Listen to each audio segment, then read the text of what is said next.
Isman et Wadia Shaftar. Bonjour. Ma sœur et moi allons vous présenter notre entreprise Kovačič, notre parcours et notre expérience. Je suis diplômée de l'Université de Nanterre en management général.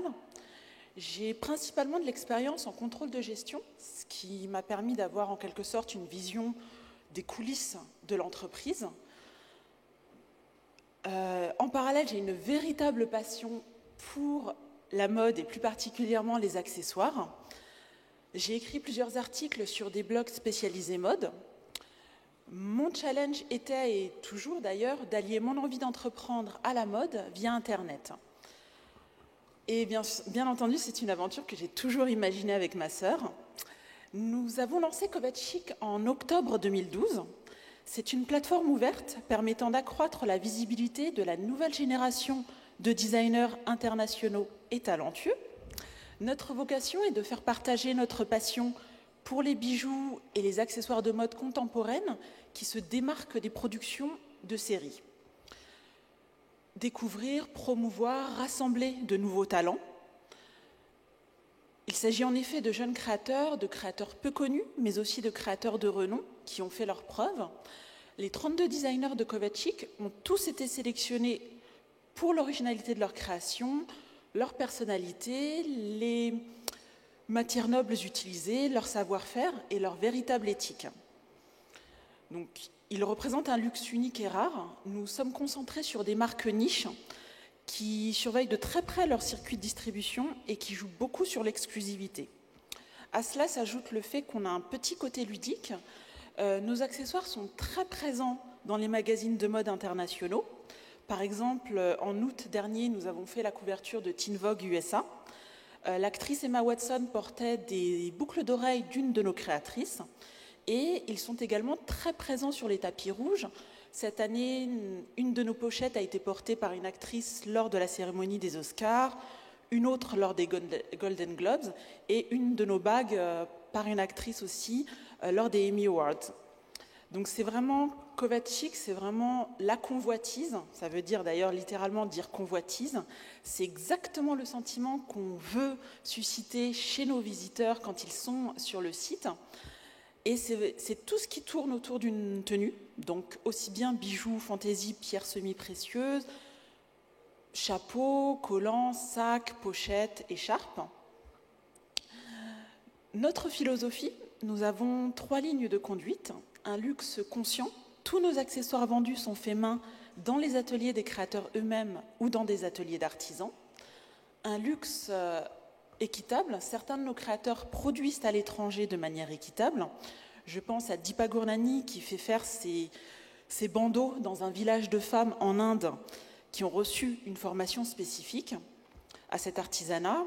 Ou Shui Lin, une de nos créatrices qui est originaire de Singapour et qui, elle, crée des bijoux uniquement avec des matériaux naturels.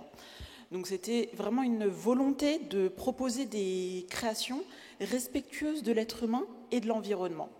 Et également un luxe solidaire. Nous nous engageons à reverser 5% de nos ventes à des associations humanitaires. Pour l'instant, nous en avons 3, l'UNICEF, Médecins sans frontières et Global Potential, une petite association du 93 qui vient en aide aux jeunes entrepreneurs sociaux issus des quartiers. Donc, c'est une évidence pour nous qui s'est imposée dès le début, avant même le lancement, cette volonté d'aider, de soutenir et d'associer un aspect social et surtout solidaire à notre entreprise, puisque je le répète très très souvent, mais l'une des devises des Kovačič est parce que luxe peut aussi rimer avec partage. Donc, comme le disait ma sœur, notre entreprise est une entreprise privée à but lucratif, mais qui a pour volonté d'avoir un impact social.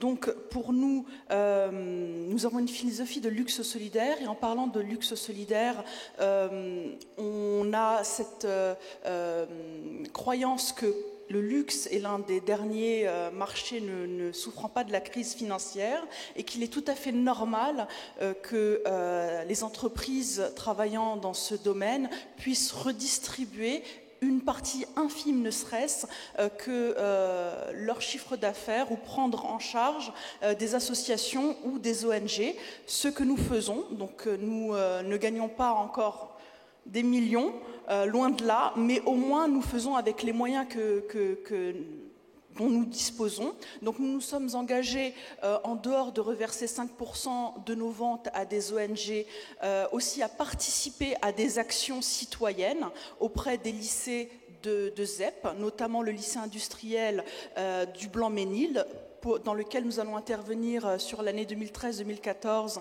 en créant des sessions visant à initier les jeunes à l'entrepreneuriat. Nous allons également participer à une action qui s'appelle Yes We Can, où on va emmener 20 jeunes de 18 à 25 ans avec des diplômes inférieurs à un niveau BTS sur une période de 10 jours au mois de juin 2014. Et ça servira donc à initier, à former ces jeunes qui ont soit un désir, soit une motivation pour l'entrepreneuriat. L'aspect atypique de Kovačić, c'est notre parcours, donc deux sœurs qui ont eu accès à un parcours académique prestigieux. Nous sortons de grandes écoles, mais pour des raisons dont nous ne discuterons pas aujourd'hui, nous ne sommes jamais sortis de notre cité d'HLM. Le deuxième aspect atypique, c'est que Kovačić s'est lancé dans le luxe alors même que nous sommes encore situés dans une cité d'HLM. Ça fait rire les gens, ou encore ça suscite de la curiosité. Donc aujourd'hui, en travaillant dans le luxe, dans la mode, nous avons des clientes qui sont situées dans des lieux tels que Beverly Hills, que Manhattan, que le Panama, et tous ces super produits, ces produits prestigieux, viennent d'une cité d'HLM. Donc c'est le petit clin d'œil à ce monde de la mode dont nous ne venons pas. On n'a pas de background issu de ce domaine. Nous n'avons pas étudié la mode, mais par contre, il y a une passion, il y a une envie. Et pour nous, il n'y a aucune barrière, aucune frontière à nos envies. C'est comme ça qu'on a vu les choses dès le départ. C'est une envie qui nous a poussé à créer cette entreprise, et on a décidé de le faire malgré le fait que plusieurs personnes nous disaient que c'était vraiment un coup de folie. On assume ce coup de folie, et après 1 an, on a gagné donc le Grand Prix Talent des Cités. Ça a été un moment de joie énorme pour nous sur 3 étapes, puisque ça a été 3 étapes, le régional, le national et puis le Sénat. Ça nous a permis d'avoir une belle couverture médiatique pour pouvoir introduire les gens à notre philosophie, et également pouvoir effectuer des actions telles que je vous les ai citées, les actions citoyennes dont nous tenons auxquelles nous tenons énormément. Donc, Kovačić, la solidarité ne s'arrête pas à nos actions. On a également eu accès à de la solidarité de professionnels, notamment des prestataires qui nous ont suivis dans notre projet, des créateurs également qui ont une superbe belle couverture médiatique, qui sont portés par des stars et qui ont également souhaité nous suivre dans cette aventure.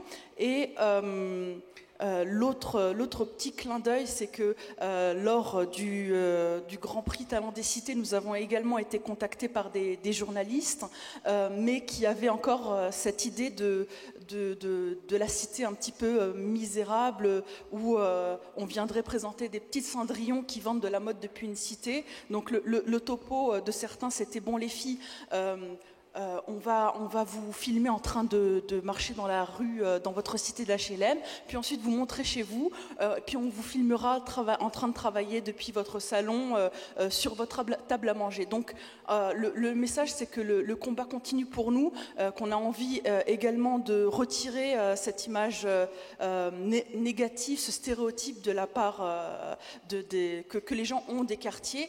Le quartier est un endroit comme les autres, où il y a des gens qui ont des envies similaires aux autres, si je puis dire, et on en fait partie.